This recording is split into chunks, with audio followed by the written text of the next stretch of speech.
Bonjour et bienvenue à tous. Arrestation surprise, les coulisses discrètes d'Ouattara pour piéger ses opposants.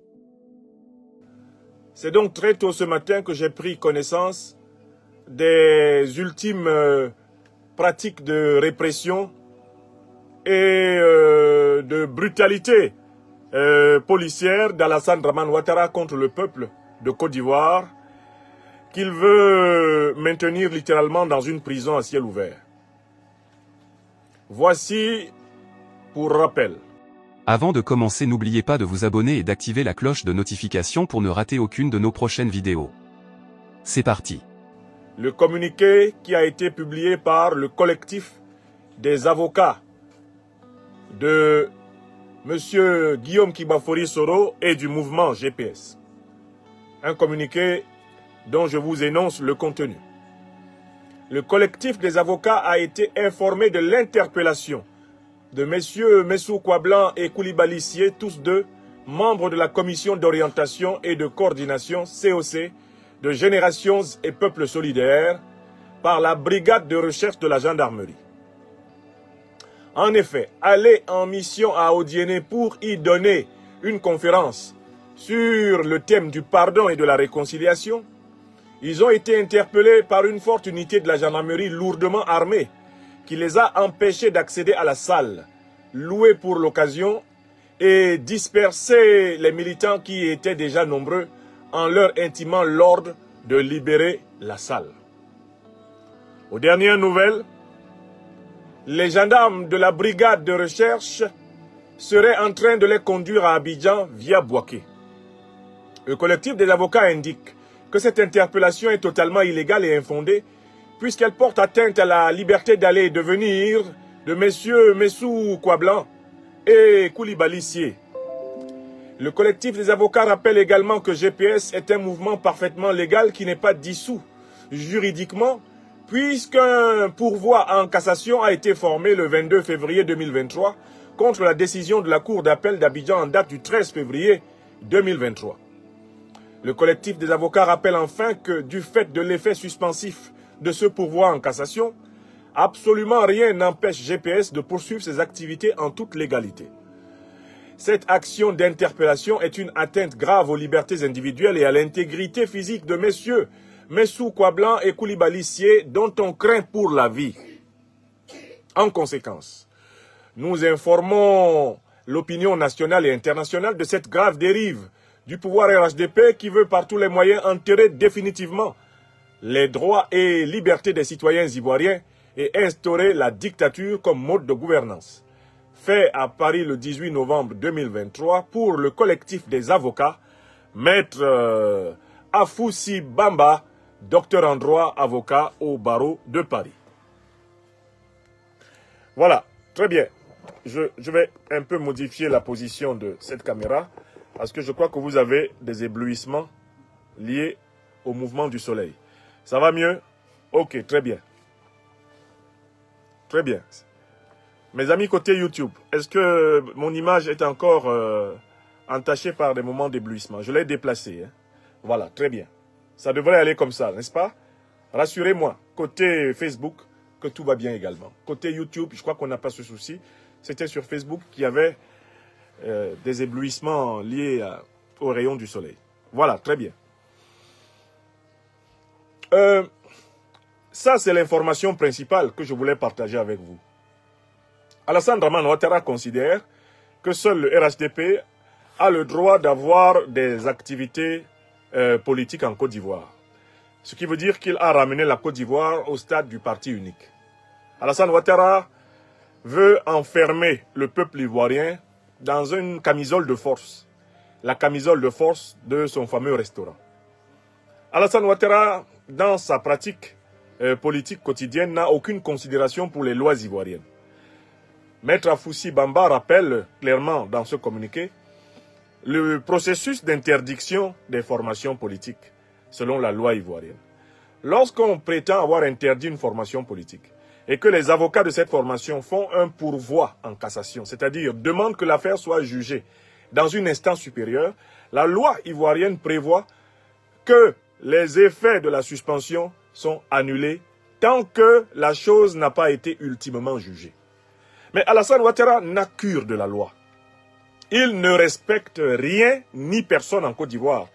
Parce qu'il considère la Côte d'Ivoire comme un butin de guerre.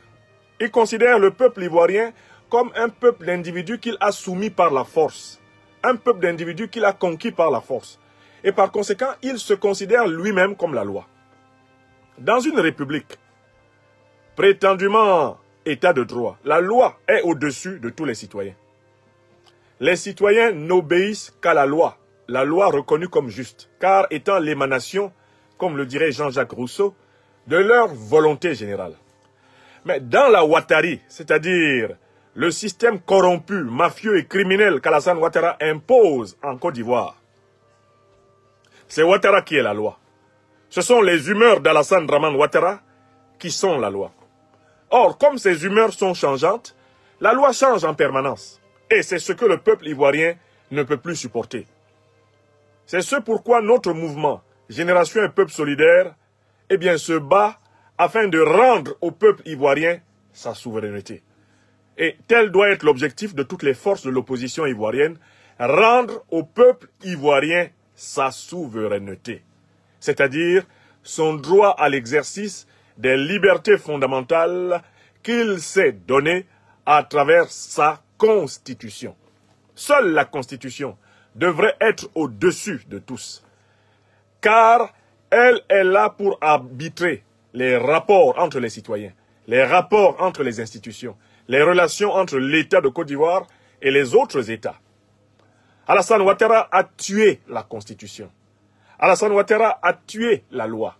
Alassane Ouattara a détruit la seule référence qui puisse arbitrer pacifiquement les conflits en Côte d'Ivoire en s'autoproclamant loi incarnée.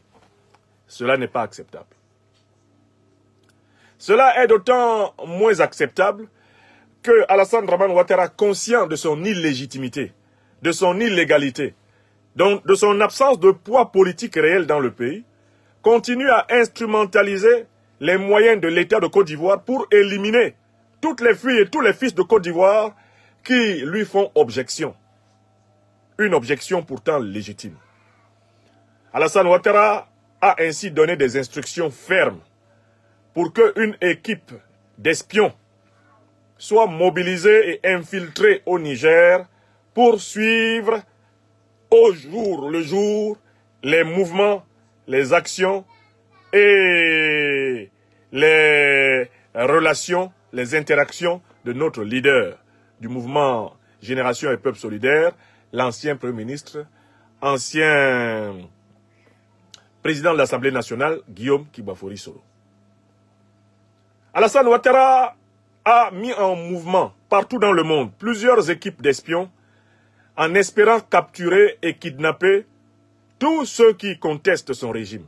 En dernière date, le jeune activiste Steve Biko, qui était installé en Mauritanie, a été kidnappé avec la complicité des autorités mauritaniennes.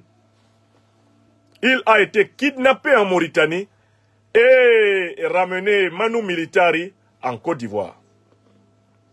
Steve Biko, c'est un activiste pro-Gbagbo. Rien que pour lui, on a mobilisé une équipe de policiers en Mauritanie, avec la complicité du régime mauritanien qui devient un ennemi de l'Afrique des libertés. Et j'appelle les Ivoiriennes et les Ivoiriens du monde entier à protester contre le régime criminel, le régime despotique et corrompu de Mauritanie, qui se positionne clairement comme un ennemi des Africains en lutte, et que nous allons traiter comme tel, à partir du moment où il s'est permis de livrer notre jeune frère Steve Biko. J'appelle l'Afrique des libertés à protester sur tous les réseaux sociaux, sur toutes les pages institutionnelles du gouvernement mauritanien, sur les pages de la présidence de Mauritanie. Il faut aller sur les pages Twitter de tous les ministres mauritaniens, de tous les dirigeants mauritaniens, pour leur dire la colère des Africains devant le crime auquel ces autorités se sont associées, en livrant un réfugié politique ivoirien à Alassane Ouattara. Ne laissons pas passer cette offense du régime mauritanien contre nous. Et partout où il y a des ambassades de Mauritanie, en Afrique, j'appelle les amis de l'Afrique des libertés à aller protester. Les ambassadeurs mauritaniens en Afrique doivent recevoir des délégations de protestataires. Il doit être demandé dans toute l'Afrique des libertés, dans tous les pays où nous avons des compagnons de lutte, il doit être demandé la rupture des relations diplomatiques avec la Mauritanie. C'est un État qui est complice du voyou Ouattara. Et donc, il est ennemi du peuple africain. Et il doit être combattu comme tel. Ce gouvernement-là, le gouvernement mauritanien a signé. Il a déterré la hache de guerre contre la société civile africaine. Et il va voir ce qu'il va lui en coûter de s'être attaqué à nous. D'avoir pris un de nos frères, de nos jeunes frères, pour le livrer à Ouattara. Le gouvernement, le régime mauritanien, là, je vais m'en occuper. Je vais préparer sa communication sur les réseaux sociaux. C'est inacceptable ce qu'ils ont fait. Et il faut que tous leurs ambassadeurs, partout où ils sont, reçoivent nos délégations de protestataires. Ils ne doivent plus avoir d'ambassadeurs en Afrique. Le régime mauritanien là ne doit plus avoir d'ambassadeurs en Afrique, partout où il y a les patriotes. On doit appeler leur ambassadeur, dire, vous avez livré à l'un des pires dictateurs, à un ennemi de l'Afrique des libertés. Vous avez livré un Ivoirien. Vous avez livré un de nos jeunes frères. On ne veut plus vous voir ici. Ils doivent quitter partout. Ils doivent quitter partout. Ils doivent quitter partout. Ce n'est pas possible. L'acte qui a été posé par le gouvernement mauritanien, cet acte-là il doit signer une rupture diplomatique. D'abord des sociétés civiles. Il faut que les sociétés civiles montrent le chemin au gouvernement. Parce que ça, si on laisse passer, ça va faire jurisprudence.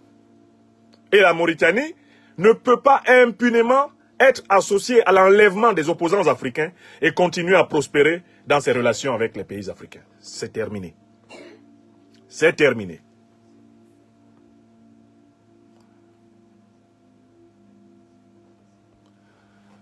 Donc, ne vous en faites pas. Hein. Il y a quelques individus scrofuleux et buboniques qui vont se signaler. Ils seront bloqués. Tous ceux qui vont se signaler sous cette vidéo avec des comportements de type simiesque seront bloqués. Ils n'auront plus la possibilité de bénéficier de mes modestes lumières. C'est pas compliqué. Vive l'option blocage sur Facebook, sur YouTube et sur TikTok. D'accord? Ne vous en faites pas. Si vous dégamez sous mes vidéos, c'est probablement l'un de vos derniers dégamages sous une vidéo de cet homme-ci. Parce que nous ne sommes pas là pour nous amuser avec vous. Bon, très bien. Alors donc, lorsque Guillaume Kibafori Soro avait souligné le 3 novembre 2023 qu'il avait été l'objet d'une tentative de kidnapping à Istanbul, qu'Alassane Draman Ouattara avait approché le régime turc pour obtenir son extradition manu militari. Le gouvernement mensonger de Ouattara a prétendu qu'il n'en était rien. Que Guillaume Soro et ses compagnons voulaient attirer opportunément l'attention du monde sur eux et que jamais, eux, ils n'ont envoyé une mission à l'étranger pour kidnapper Guillaume Soro. Nous étions intervenus ici, un d'abord pour restituer les faits, de deux pour rappeler que Alassane Ouattara fait toujours courir un mandat d'arrêt international contre Guillaume Soro, qu'il a fait condamner à 20 années de prison et à la perpétuité au mépris de la loi internationale africaine qui lui interdit ses poursuites, car des arrêts pertinents de la Cour africaine des droits de l'homme et des peuples, basée à Arusha en Tanzanie, ont rendu nul et de nul effet toutes les poursuites engagées en Côte d'Ivoire par Alassane Draman Ouattara contre Guillaume Kibafori Soro et plusieurs de ses compagnons. Quand nous avons argumenté en ce sens, quelques sceptiques persistaient à penser qu'Alassane Ouattara et son régime n'avaient pas réellement entrepris de tout faire pour kidnapper le leader du mouvement Génération et Peuple Solidaire, Guillaume Kibafori Soro. Bon, voici que Alassane Ouattara a dépêché une équipe de police pour faire kidnapper, enlever, extrader un activiste de moindre importance que l'homme d'État Guillaume Soro. Alors la question qui se pose objectivement aujourd'hui, et je vous la pose, vous êtes à présent plus de 5000 personnes rassemblées autour de la présente intervention. Si Alassane Ouattara est capable de dépêcher une équipe de policiers, d'espions en Mauritanie pour arrêter Steve Biko, un des nombreux activistes, et même pas des activistes de première ligne du PPACI. Que pensez-vous de ce que le même Alassane Draman Ouattara déploie comme moyen pour Guillaume Kibafori Soro, qui est un homme d'État, un ancien Premier ministre, un ancien président de l'Assemblée nationale de Côte d'Ivoire? Qui d'entre vous, maintenant que Ouattara a kidnappé Steve Biko, peut encore nier que le rêve d'Alassane Draman Ouattara, c'est comme l'a dit le journal de Téné Birahima Ouattara, alias La Fiole, le frère de Ouattara. Son journal personnel s'appelle L'Essor. Ce journal a titré en grande ligne Guillaume Soro bientôt ligoté, menotté et livré à Abidjan. Qui peut douter qu'Alassane Draman Ouattara aujourd'hui a un seul souci matinal, nocturne et diurne: kidnapper Guillaume Soro, éliminer Guillaume Soro. Parce que Guillaume Soro est celui qui, en réserve pour l'État de Côte d'Ivoire, l'empêche de le capturer en rond, l'empêche de France-Afriquer la Côte d'Ivoire en rond, l'empêche de maintenir la Côte d'Ivoire à tout jamais sous les fourches néocolonialistes. N'oubliez pas de vous abonner et d'activer la cloche de notification pour rester informé de nos prochaines vidéos. Restez à l'écoute pour les développements passionnants à venir.